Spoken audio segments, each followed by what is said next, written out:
Hello guys, আসসালামু আলাইকুম। আশা করি সবাই ভালো আছেন। Welcome to my new another recipe. তো গাইস, আজকে আমাদের রেসিপিটি হলো পেঁয়াজের ফুলকা ভাজি। তো রেসিপিটি তৈরি করার জন্য প্রথমে পেঁয়াজের ফুলকা নিয়ে নিব এবং এগুলো কেটে নেব। তারপর চুলায় একটি কড়াই বসিয়ে দিব, সেখানে তেল দিয়ে দেব। তেল গরম হয়ে গেলে সেখানে 2টি ডিম দিয়ে দেব এবং ডিমগুলো ভালোভাবে ভেজে নেব।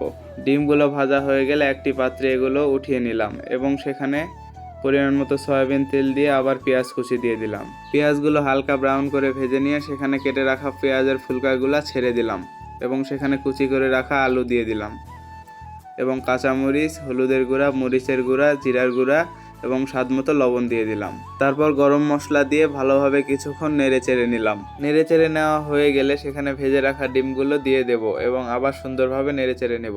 রান্না করার জন্য সব উপকরণ দেওয়া শেষ, এখন ভালোভাবে নেড়ে চেড়ে রান্না করে নেব। তো গাইস, আমরা রান্নার শেষ প্রান্তে চলে এসেছি। আপনারা সকলে এই রান্নাটি বাসায় ট্রাই করবেন এবং কেমন হয়েছে সকলে জানাবেন। আমাদের জন্য দোয়া করবেন, আমাদেরকে সাপোর্ট করবেন। আপনারা সকলেই ভালো থাকবেন। আসসালামু আলাইকুম।